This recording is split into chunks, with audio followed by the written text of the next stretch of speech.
Yeah, mentality. we'll see. Time will tell. Time will tell. Definitely, we'll see how Hudson-Odoi reacts to that. But well, let's move on to another game on the Saturday. Then, as we go through them, go through the weekend's big incidents.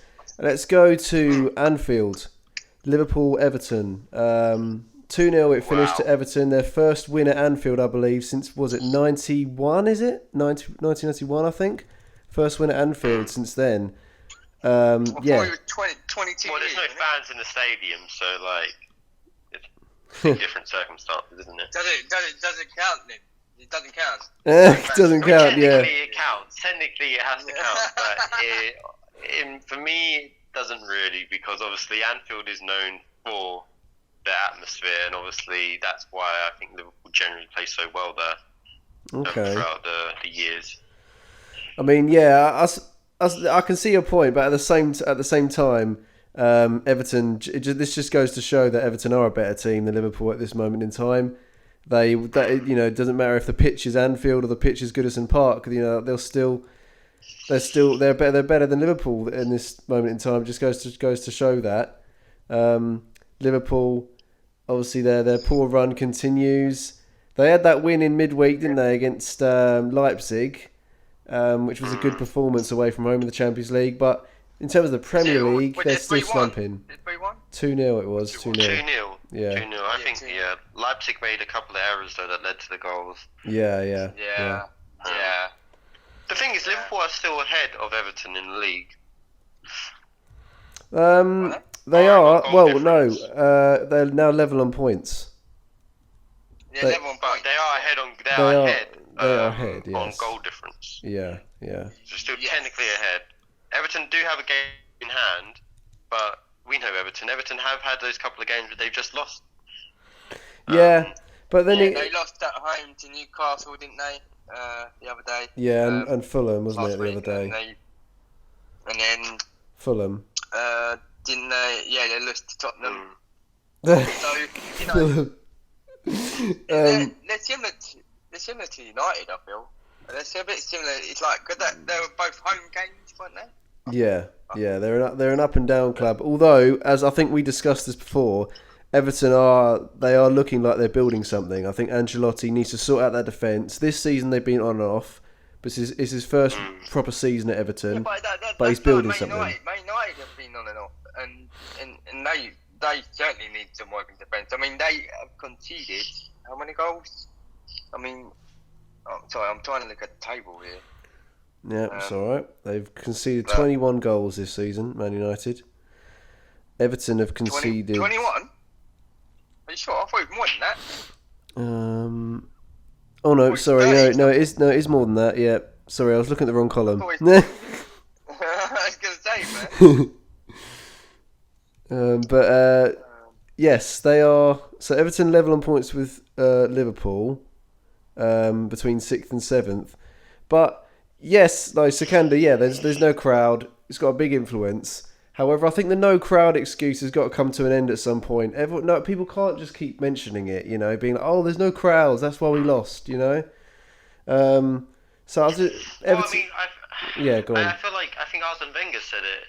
Statistically, I can't remember the exact quote, but I think he said it recently. Statistically, that Liverpool had a whole extra point at Anfield with the fans. I think last season compared to this season. Right. I think that's what he said. I might be wrong. I might have misquoted him, but it's basic. I think the idea of saying is that on statistics, Liverpool, the fans at Liverpool, or just in general, but at Liverpool, would give Liverpool an extra point at Anfield. Yeah. But you can't just You can't just rely on fans. You got to rely. It's not that they're just relying on fans. I'm just saying, like, the fans do have an impact, and of all fan bases in England, we all have heard how Anfield can be with Liverpool fans. So They do have it has an effect. They do have an impact, Skander, but I honestly, my honest opinion is that this still would have ended in an Everton victory had the fans been there. I still believe that because Liverpool just aren't a good team at the moment. So I feel Liverpool are falling apart at the moment. They are falling apart. They are, they're collapsing, and I think it is a burnout. They're going through a burnout phase, and so they didn't. Again, this is always going to come back to what they're doing. They didn't add any players to the original squad, so they couldn't rest some key players. So well, there was Jota, but then he got injured. And that's why I feel like that's why the likes of Man City and even Manchester United and even West Ham and Leicester City are being successful because they actually brought in some players that can Liverpool did buy him players. Yeah, Players. To rephrase that, shall we? I think enough. Yeah, they did buy not enough. Yeah. They didn't buy enough. They didn't buy enough players.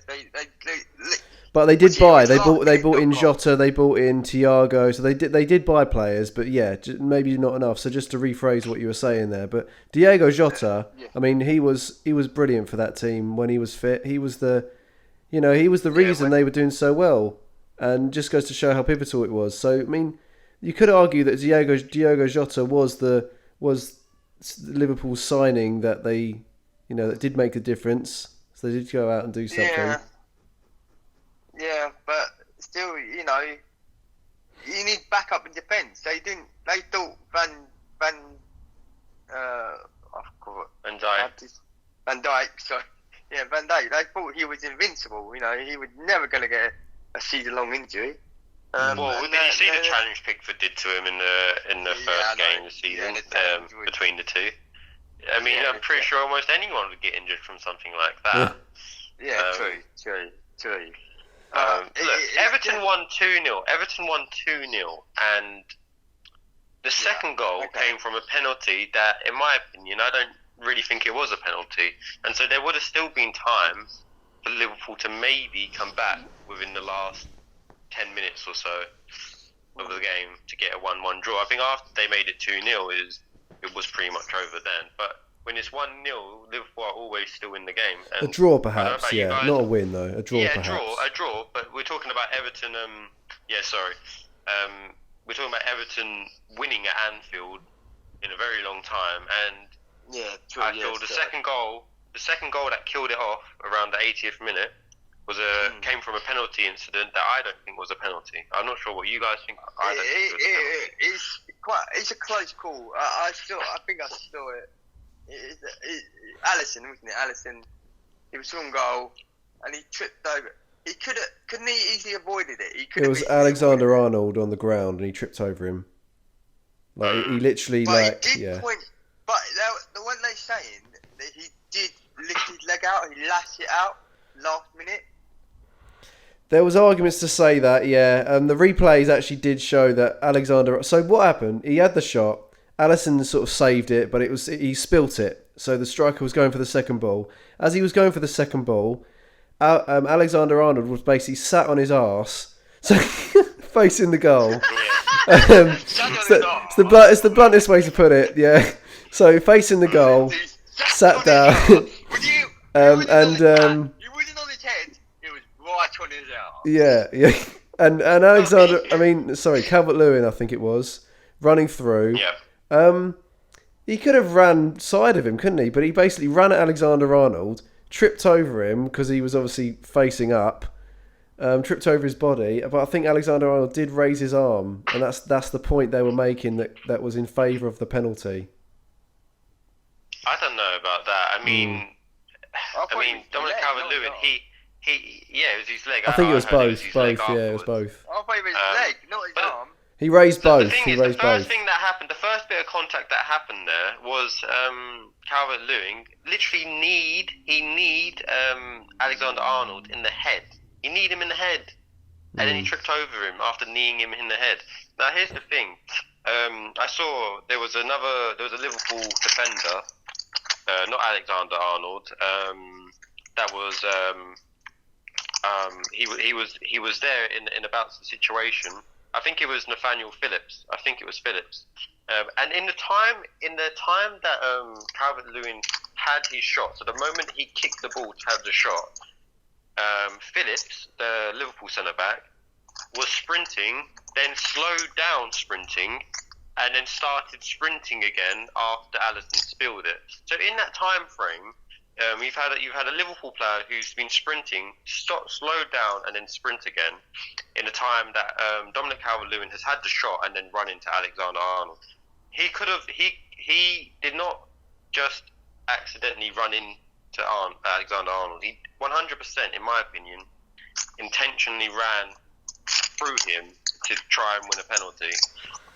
And in doing so, he kneed him in the head, which in a way is actually quite serious foul play, really, to run into someone intentionally like that. So well, for me, it's I feel it's a bit ridiculous to give a penalty like that. I think Alexander-Arnold, didn't help himself by putting himself in a dodgy position like that. But the first bit of contact was really Calvert-Lewin kneeing him in the head. Yeah. No. Well. Yeah. This reminds me exactly of the Werner incident with the Sheffield United goalkeeper. And he ran into him. This is exactly like that. And we were saying that was dangerous play, and that should have been a red card for the attacker. And I can definitely see your point. He's got a dead leg because of it. Yeah, I can definitely see a point. And it's becoming a regular thing now, guys. We might as well just call this podcast like the VAR penalty show, because we just talk about penalties. All the time. Yeah, literally. There's a more controversial one by the week, Yeah, but it keeps happening. And we need to start. The officials, the FA need to start stamping it out. It was ridiculous 10 years ago. Just the aspect of. It was happening before that, but it just sort of blew. Like after just over 10 years ago, players just diving and diving and diving, and now it's got to. They've actually learned how to dive better. Yeah. There was diving, and now it's like, wait, hold on. If we actually run into the other player, then it would look like they hit us. Yeah. That sort of mentality. It's just ridiculous. He's endangered Alexander-Arnold by doing that, by kneeing him in the head.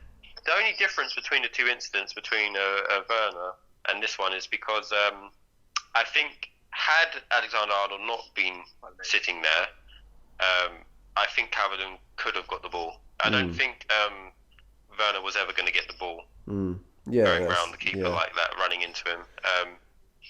So because in a way, Skander, because Alexander-Arnold was sat down, right? He couldn't move. He was in that position. Calvert-Lewin, I forgot the point I was trying to make there. Bloody hell. Go, Joey, you say some words while I think about it. Can't remember the point. I just think it's a bit of both, isn't it? It's a bit of both. Calvert-Lewin shouldn't have run into him, could have easily done that the way, but Arnold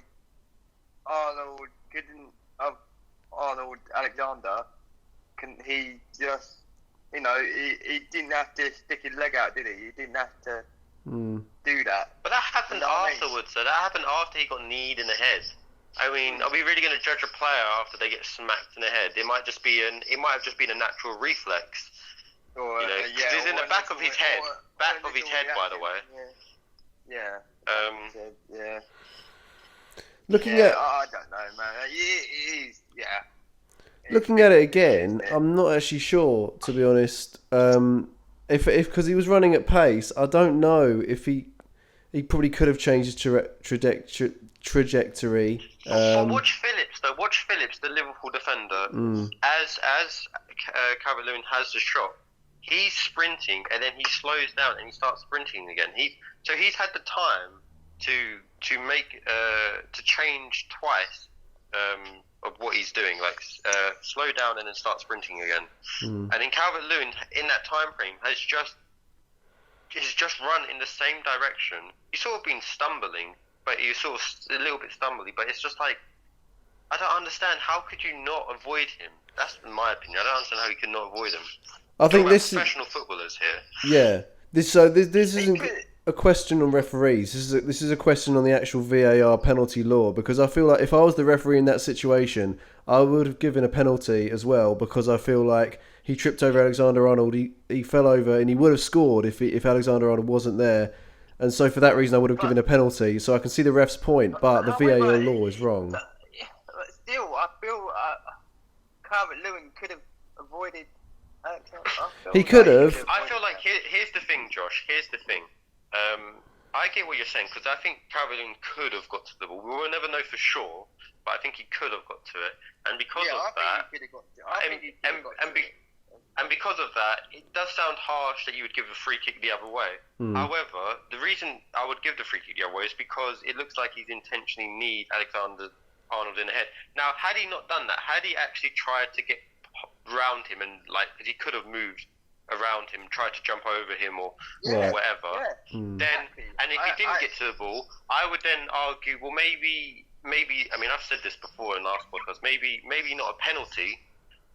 But there should be indirect free kick. Yeah, we said that last time, didn't we? Yeah, we did. And I feel like things like It'd be pointless. Everyone will be on the line, and it's like. But here's the thing. You should also make a rule that indirect free kicks can always be allowed to be taken quick.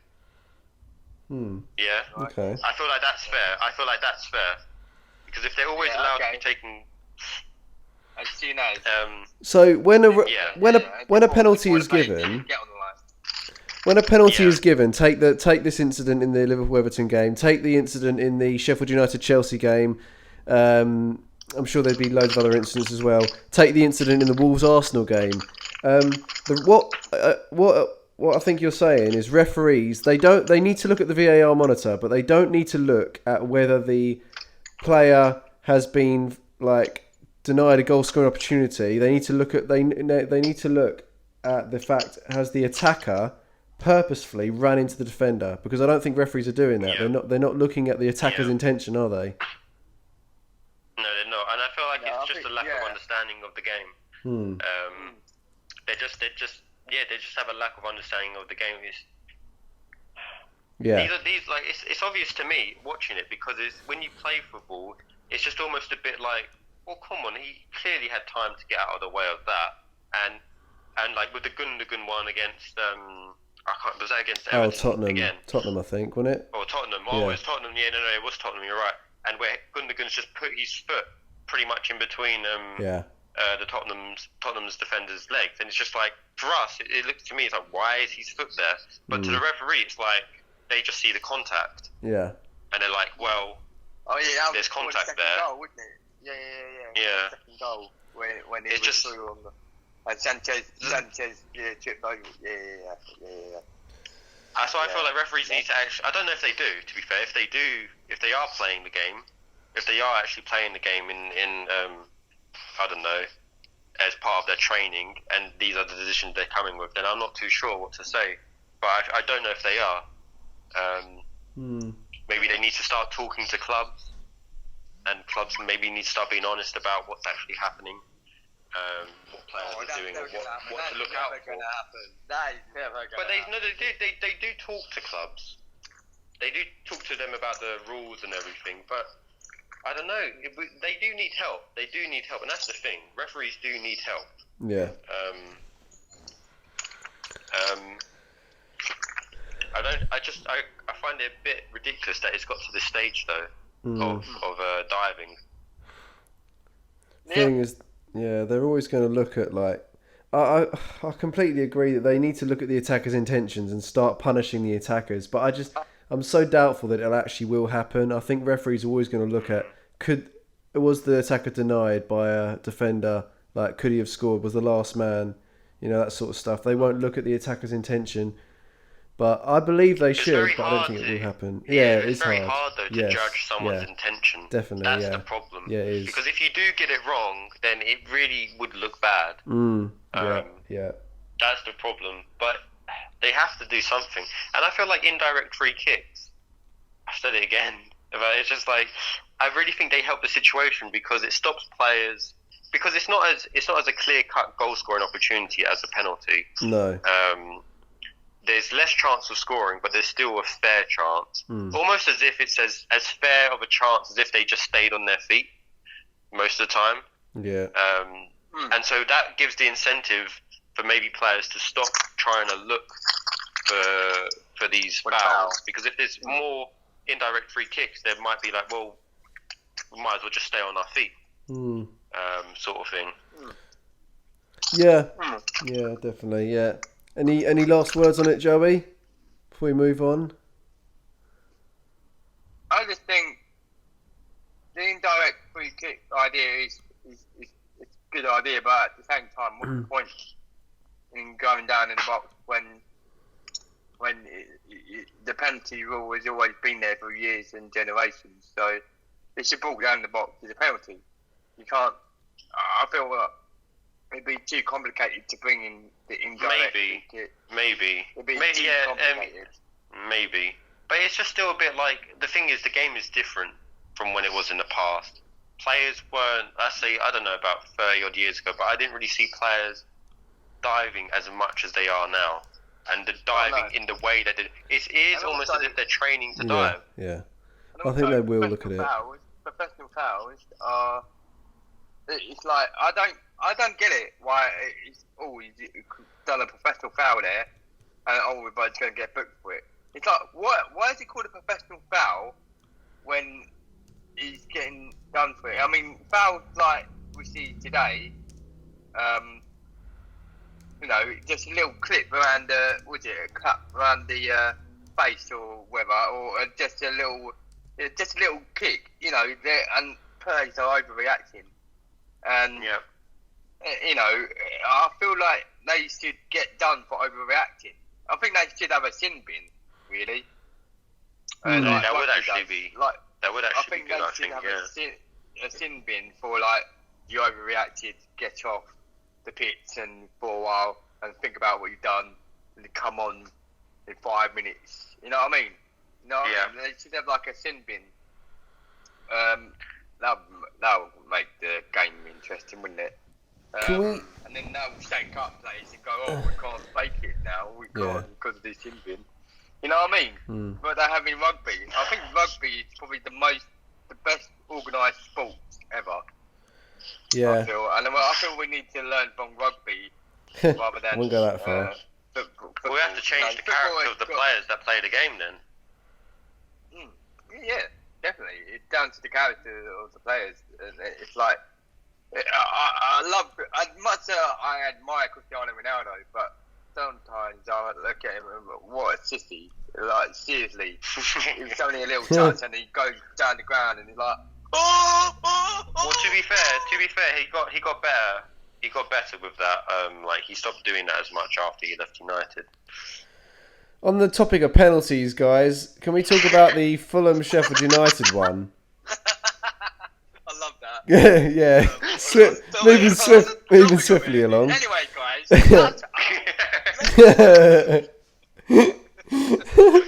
I gotta keep moving. Like at some point. Yes, mate. So, go on, Josh. Sorry. Yeah. The Fulham Sheffield United penalty incident in that match. Did you guys see it at the very end? Areola on No. Brian. Yeah. No, I didn't see that one. Okay, have a little look at it, Joey. You will be absolutely flabbergasted as to why it wasn't given.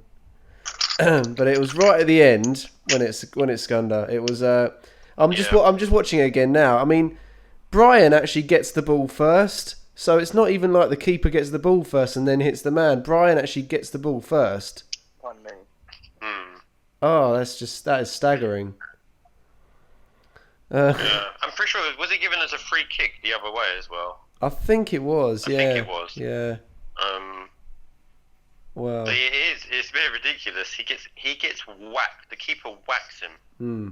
And it's just like, if you look at it, it's just almost as if the ball's nowhere near there, and it never was near there. So why is he even swinging his leg in that position?